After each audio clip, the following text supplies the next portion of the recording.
नमस्कार, जय हिंद, राम राम।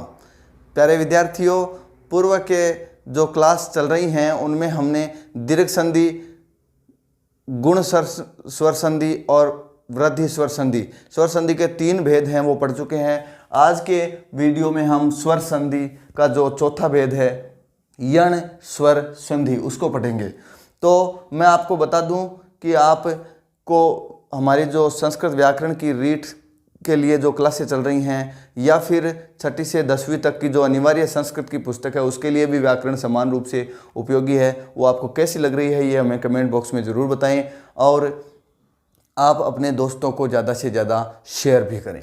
तो आइए हम यण स्वर संधि को पढ़ते हैं। यण संधि की जो को पहचान के रूप में हम ले सकते हैं यदि किसी शब्द में हमें य, व और रे से पहले क्या नजर आए, इन तीनों से पहले आधा अक्षर नजर आए। क्या आए? आधा अक्षर आए या फिर आधा अक्षर क्या होगा, हमेशा व्यंजन ही होगा, तो वो आए या फिर क्या आए, ले, तो वहां पर यण संधि होती है। देखो यण संधि का नाम है यण।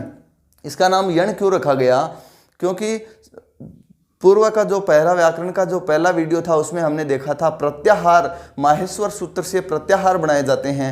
तो एक प्रत्याहार बनता है यण प्रत्याहार। कौन सा प्रत्याहार? यण। जैसे एक सूत्र आया था माहेश्वर सूत्र में हय वरट और लण, ऐसा एक सूत्र था। तो यहाँ क्या है, य और यहाँ क्या है, न। तो यण इतने में कौन से वर्ण आ गए? य आ गया, फिर व आ गया, फिर र आ गया, फिर अंतिम वर्णों की गिनती नहीं होती है माहेश्वर वो प्रत्याहार बनाते समय, और अंत में क्या आ गया, ले। तो इन चारों वर्णों को क्या कहा जाता है? यण प्रत्याहार के वर्ण कहा जाता है। तो इस संधि का नाम भी यण इसलिए है क्योंकि इसमें यण प्रत्याहार के वर्णों का प्रयोग हो रहा है, वर्ण आ रहे हैं। तो ये पहचान बताई मैंने, संभावना है। इस पहचान के आधार पे हम किसी भी शब्द को देखकर संभावना व्यक्त कर सकते हैं कि यहाँ पर यण संधि लागू होगी। य व र से पहले आधा अक्षर आए तो उस शब्द में यण संधि होने की संभावनाएं बढ़ती हैं। उसके बाद यदि फॉर्मूला लागू हो रहा तो निश्चित रूप से यण हो जाएगी। देखो फॉर्मूला क्या होगा, यदि किसी शब्द में ई के बाद में कोई असमान स्वर आए, क्या आए? कोई असमान स्वर। असमान स्वर का मतलब जैसे ई को छोड़ करके अन्य कोई स्वर आए तो वो मिलकर क्या बन जाएंगे? यह मिलकर, मतलब इसके स्थान पे यह हो जाएगा और असमान स्वर जो आएगा वो ज्यों का त्यों रह जाएगा। देखो ई के बाद वापस यदि ई आता है तब क्या होगा? हाँ बिल्कुल, तब दीर्घ संधि लागू हो जाएगी और दोनों मिलकर के दीर्घ ई का निर्माण हो जाएगा। लेकिन यदि ई के बाद में इन दोनों को छोड़कर अन्य कोई स्वर आए तो ऐसी परिस्थिति में इस ई के स्थान पे यह आदेश हो जाता है, अर्थात ई के स्थान पे क्या आ जाएगा? यह। जैसे एक शब्द लेते हैं अपन, शब्द है अति जोड़ अधिक। शब्द क्या है? अति जोड़ अधिक। तो अति में ई आ रहा है, शब्द के जो अंत में क्या आ रहा है? ई, छोटी ई आ रही है, ह्रस्व ई, और बाद में ए आ रहा है जो कि असमान स्वर है, इसलिए ई के स्थान पे क्या कर देना है? यह कर देना है। शब्द क्या बन जाएगा? देखो ई निकाल लिया तो तय आधा हो गया, ई निकाल लेंगे यहां से तो तय क्या हो जाएगा? आधा। क्या हो जाएगा? आधा। फिर इसके स्थान पे आ गया क्या? ई के स्थान पे यह, और पीछे एक यह मिल गया तो यह पूरा हो गया, और आगे धिक ज्यों का त्यों।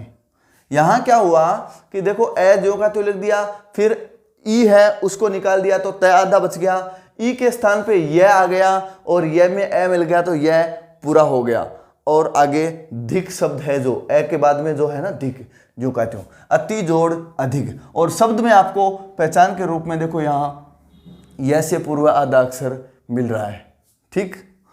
इसके बाद में दूसरा फॉर्मूला लेते हैं, यदि ऊ के बाद में कोई असमान स्वर हो तो वे दोनों मिलकर के, अर्थात असमान स्वर को छेड़छाड़ नहीं करेंगे, जो ऊ है उसके स्थान पे क्या हो जाएगा, वह हो जाएगा। क्या हो जाएगा, वह। जैसे शब्द है सुजोड़ आगतम, शब्द क्या है, सुजोड़ आगतम। यहां सु में ऊ है और बाद में असमान स्वर यानी ऊ को छोड़कर अन्य कोई स्वर आ रहा है, तो निश्चित रूप से यहां पर कौन सी संधि का फॉर्मूला लागू होगा, यण का। और सु के ऊ को हटा देंगे तो स आधा बच गया और आ गया क्या, वह। उस वह में आ मिल गया और बाकी जैसा बचा हुआ है वाक्य का अंश वो ज्यों का त्यों लिख दिया। सुजोड़ आगतम बराबर क्या बन गया, स्वागतम। ठीक है, स्वागतम। फिर इसके बाद में तीसरा फॉर्मूला आता है यण संधि का। यदि री के बाद कोई असमान स्वर आए तो क्या बन जाता है, रे। हलंत रे है ये, रे। ये बनने वाला जो शब्द है ई उ री के स्थान पे जो आदेश हो रहे हैं वो निश्चित रूप से क्या होंगे, हलंत होंगे, अर्थात व्यंजन ही होंगे। इनमें कोई स्वर मिला हुआ नहीं होगा। जो बाद में स्वर है वही स्वर मिलकर के ये पूरे होंगे। ठीक है, तो री के बाद में जैसे एक शब्द आता है मात्र, शब्द क्या है, मात्र जोड़ आदेश।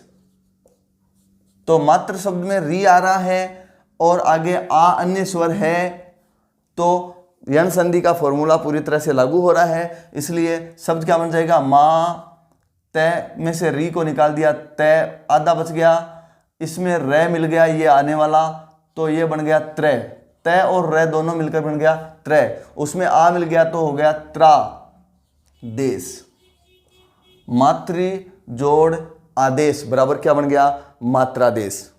यहां देखो, अब आप कहोगे कि सर आपने ऊपर पहचान के रूप में संक्षिप्त में हमें बताया कि यह वह रे से पहले आधा अक्षर आए तो यण संधि होती है। इन 3 जगह आपने पहचान में बताया, लेकिन यहां पर तो आपको यह से पहले आधा अक्षर दिख रहा है, यहां भी वह से पूर्व आधा अक्षर नजर आ रहा है, लेकिन यहां हमें रे से पहले आधा अक्षर नजर नहीं आ रहा है सर। तो मैं बताऊं, इसका आप वर्ण विच्छेद करोगे, मैं, आ, फिर तय, रे, आ, दे,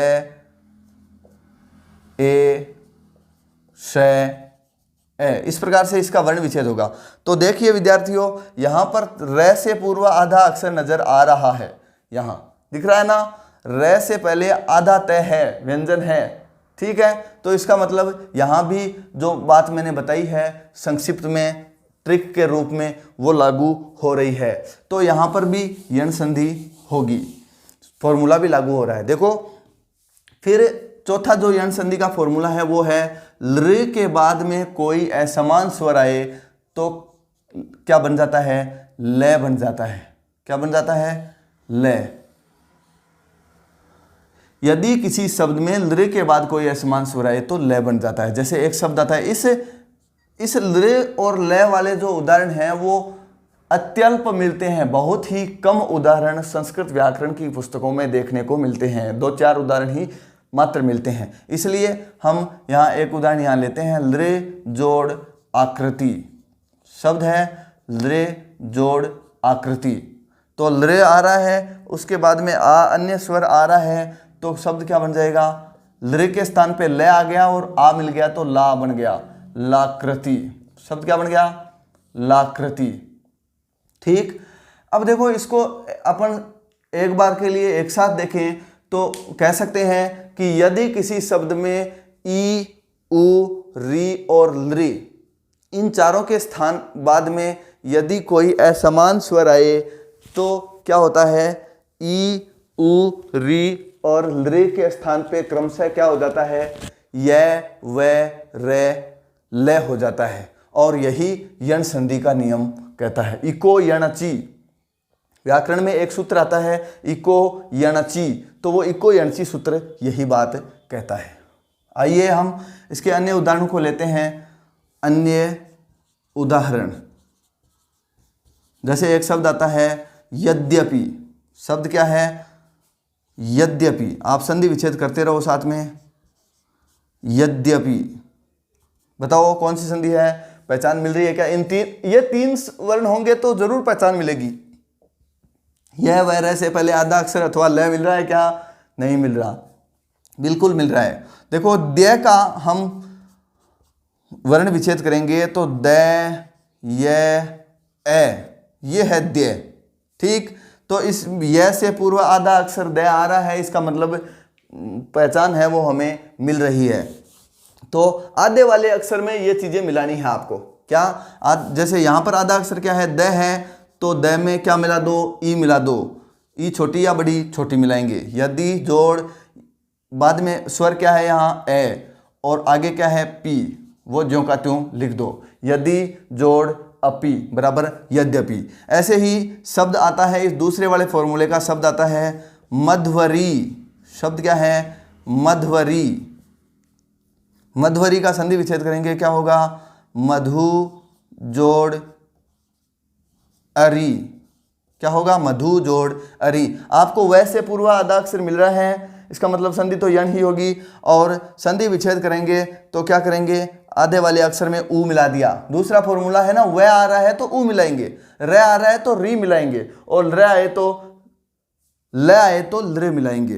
तो यहाँ वह आ रहा है, इसका मतलब ऊ मिला दिया, फिर वह को हटा दिया, ए बच गया अरि। मधु अरि।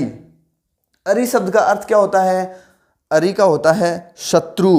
अरि का मतलब क्या होता है? शत्रु। यानी एक बार क्या हुआ, मधु और कैटभ नाम के दो राक्षस थे, उन्होंने भगवान विष्णु पर हमला कर दिया, आक्रमण कर दिया। तो उस मधु नाम के राक्षस के शत्रु अर्थात भगवान विष्णु, इसलिए शब्द आया है मध्वरी। ऐसे ही और उदाहरण लेते हैं अपन। शब्द आता है पर्यटनम। शब्द आता है पर्यटनम। पर्यटनम शब्द का संधि विच्छेद करो, देखे पहचान मिल रही है क्या? बिल्कुल मिल रही है। यह से पूर्व है, आधा रे मिल रहा है, आधा अक्षर मिल रहा है। अब आधा अक्षर चाहे कुछ भी हो, वर्णमाला का कोई भी व्यंजन यह वह रे से पूर्व हो सकता है। ऐसा कोई निश्चित नहीं है कि भाई ये अक्षर आधा आना चाहिए, नहीं, कोई भी, लेकिन होना चाहिए यह वह रे से पूर्व आधा अक्षर। तो आधा आ गया रे, तो यह से पूर्व है, इसका मतलब यहां मिलाएंगे क्या? ई। तो आधा वाला अक्षर है रे, उसमें ई मिला दिया, परी जोड़ यह हट गया, ए बच गया, अटनम। परी जोड़ अटनम बराबर पर्यटनम। संधि कौन सी हो गई? यण स्वर संधि। देखो अटनम यानी होता है घूमना। अटनम यानी घूमना, जैसे, और अटनम यानी जंगल भी होता है, वन, कानन, है ना। तो पर्यटन यानी चारों तरफ घूमना, भ्रमण करना। इसी प्रकार से शब्द आता है, जैसे पंडित लोग हैं वो यज्ञ हवन इत्यादि में शब्द काम में लेते हैं। स्वाहा, क्या बोलते हैं? स्वाहा। ओम गंग गणपतये स्वाहा, ओम इंद्राये स्वाहा, इस प्रकार से शब्द काम में लेते हैं। तो स्वाहा शब्द में भी कौन सी संधि है? यण स्वर संधि है, क्योंकि वै से पूर्व आधा अक्षर आ रहा है। अब देखो यहाँ दीर्घ संधि की भी दोनों जगह है, आ की ध्वनि मिल रही है, लेकिन टुकड़ा सार्थक नहीं होगा। टुकड़ा सार्थक इसी स्थान पे हो रहा है, इसलिए संधि यण ही लागू होगी। यहाँ संधि विच्छेद करेंगे, इसका क्या होगा बताओ। देखें, सु जोड़ वैसे पूर्व आधा अक्षर है तो ऊ मिला दिया, सु, और वह हटा के आ बच गया पीछे, आहा। सु जोड़ आहा बराबर स्वाहा। अब देखो स्वाहा शब्द है, उसका अर्थ होता है अच्छी तरह से बुलाना। देखो सु यानी होता है एक सकारात्मक अव्यय शब्द है, सकारात्मक अर्थ देता है ये। स्वाहा मतलब सु यानी अच्छी तरह से या विशेष प्रकार से आह्वान करना या बुलाना। आहा शब्द का आह्वान करने से अर्थ है आह्वान करना यानी बुलाना। जैसे ओम गंग गणपतये स्वाहा का मतलब होता है हे गणेश जी महाराज, हम आपको अच्छी तरह से बुला रहे हैं, आप हमारे यहाँ अच्छी तरह से बुलाए जा रहे हैं, आप आओ। तो आह्वान किया जा रहा है उनका। लेकिन आजकल क्या है, इस स्वाहा शब्द का एक अन्य ही अर्थ में रूढ़ हो गया है। यह स्वाहा शब्द अन्य अर्थ में रूढ़ हो गया। कई बार होता है ना, जैसे अखबार में लिखा हुआ आता है कि जयपुर में एक फैक्ट्री में पटाखों से या बिजली में शॉर्ट सर्किट होने से आग लगी और सब कुछ जलकर स्वाहा हो गया। तो यहाँ पर स्वाहा होने का मतलब वे लोग अच्छी तरह से बुलाना नहीं लेते हैं, क्योंकि स्वाहा को मतलब होता है होम देना या नष्ट हो जाना, इस प्रकार के अर्थ लिए जा रहे हैं। जो कि सही नहीं है। वैयाकरणिक दृष्टि से स्वाहा का अर्थ जो लिया जा रहा है वो नहीं होकर के क्या है, अच्छी तरह से बुलाना। बुलाने का जो श्रेष्ठतम तरीका है उसे कहते हैं स्वाहा। इसके अलावा अन्य कुछ और उदाहरण हम यण संधि के अंतर्गत लेते हैं। शब्द आता है प्रत्येक, शब्द आता है प्रत्येकम। क्या होगा, यण संधि की पहचान मिल रही है, आधा अक्षर है उसमें ई मिला दो, प्रति जोड़ एकम, बाकी जो बचे वो ज्यों का त्यों लिख दिया। ठीक, यह से पूर्व क्या है, आधा अक्षर है तो आपको निश्चित रूप से क्या मिल रही है, पहचान मिल रही है और आपने ज्यों का त्यों कर दिया। इसके अलावा शब्द आता है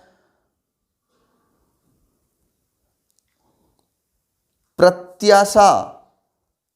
प्रत्याशा शब्द आता है प्रत्याशा। प्रत्याशा शब्द का संधि विच्छेद करेंगे, क्या होगा, प्रति जोड़ आ बस गया आशा। ठीक, और संधि कौन सी हो जाएगी, यण स्वर संधि। कौन सी हो जाएगी, यण स्वर संधि। एक शब्द लिखता हूं मैं, नार्युचितम। शब्द क्या है, शब्द है नार्युचितम। करो देखे संधि विच्छेद नार्युचितम की, बिल्कुल सही। क्या होगा, देखो यह से पूर्व आधा अक्षर आ रहा है रे, तो रे में हम क्या मिलाएंगे, ई मिलाएंगे। अब आप सोच रहे थे इतनी देर की छोटी ई के उदाहरण ज्यादा आ रहे हैं, बड़ी ई तो कहीं आई नहीं। अब कर देंगे नारी, ऐसे कर देंगे, ई मिला दिया, यह को हटा दिया तो पीछे क्या बच गया, ऊ बच गया, और उचितम, इस प्रकार का टुकड़ा हो जाएगा और संधि हो जाएगी यण स्वर संधि। कौन सी हो जाएगी, यण स्वर संधि। इसी प्रकार एक शब्द आता है स्त्र्युचित, स्त्र्युत्सव। क्या है, शब्द है स्त्र्युत्सव है। बताओ क्या संधि विच्छेद होगा स्त्र्युत्सव का, बिल्कुल सही।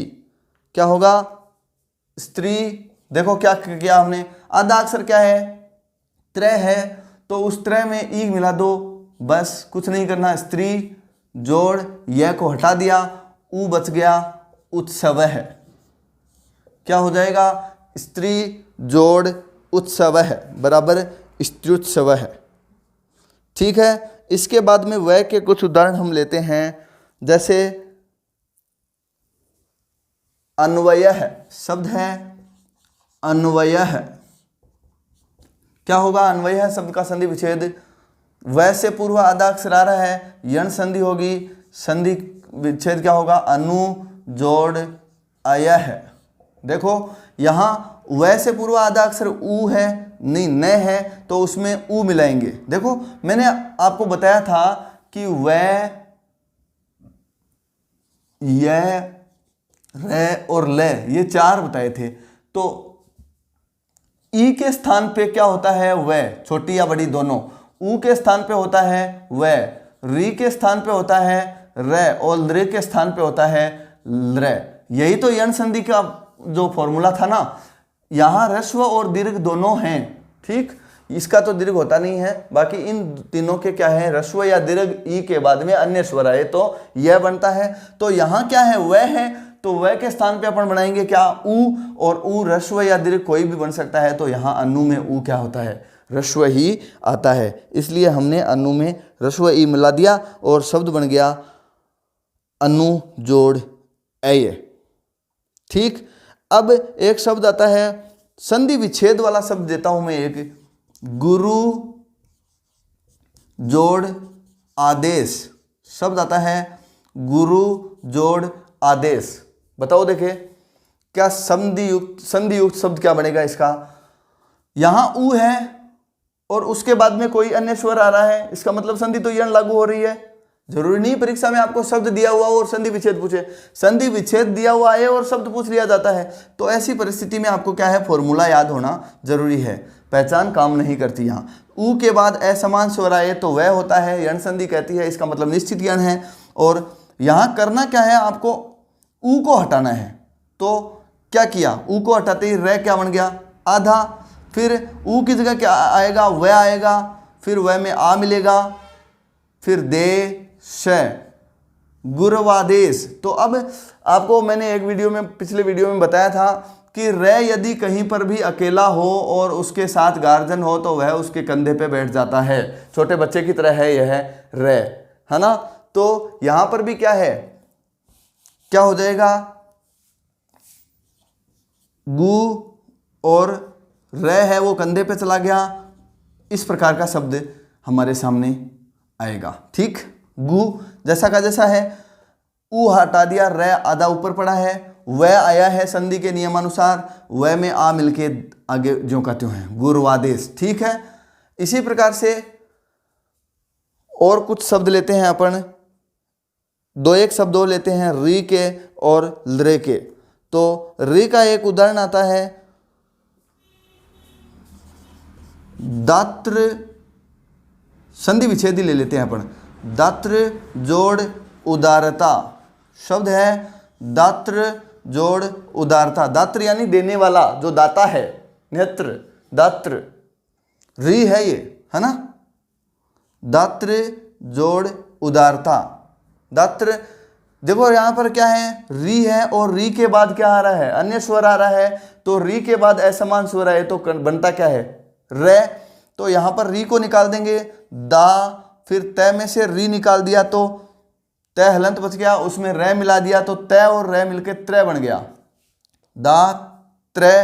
फिर ये त्रय है, ये क्या है, हलंत है, अभी भी इसमें कोई भी स्वर मिला हुआ नहीं है। और बाद में स्वर क्या आ रहा है, ऊ, तो उस ऊ को इसमें मिलाएंगे, ये आ गया दात्रु दारता। आगे का शब्द ज्यों का त्यों लिखा हुआ रह जाएगा। ठीक है, दात्र जोड़ उदारता का क्या हो गया, दात्रुदारता।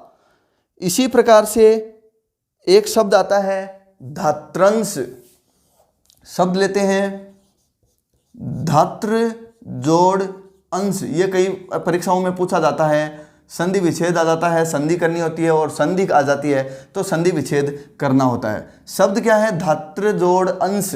री के बाद कोई असमान स्वर आ रहा है तो र बनेगा निश्चित, यण संधि लागू होगी तो क्या बना देंगे अपन, धा, फिर तय, र आ गया तो त्र बन जाएगा ये, फिर ए मिल गया तो पूरा हो जाएगा, जो अनुस्वार है वो ज्यों का त्यों रहेगा और स है वो लिख दिया जाएगा। शब्द क्या बन जाएगा, धात्रंश। क्या बन जाएगा, धात्रंश, धात्र जोड़ अंश। ठीक, इसी प्रकार से लृ के भी एक दो उदाहरण और लेते हैं अपन, जैसे लाकृति हम ले चुके हैं। इसी प्रकार से शब्द आता है लृ जोड़ आकार, शब्द है लृ जोड़ आकार, बराबर क्या होगा, लृ की जगह ल आ जाएगा। एक यहां मैंने जो पहचान बताई थी वो लागू नहीं होगी लृ वालों पे, बाकी सब में यण संधि की पहचान, शॉर्ट ट्रिक जो है वो मैंने बताया वो लागू होगा। लृ जोड़ आकार बराबर लृ की जगह ल आ गया, उसमें आ मिल गया और कार ज्यों का त्यों पड़ा है। लृ जोड़ आकार का संधि विच्छेद क्या हो गया, लाकार। इसी प्रकार से एक शब्द होता है लृ जोड़ ओटा।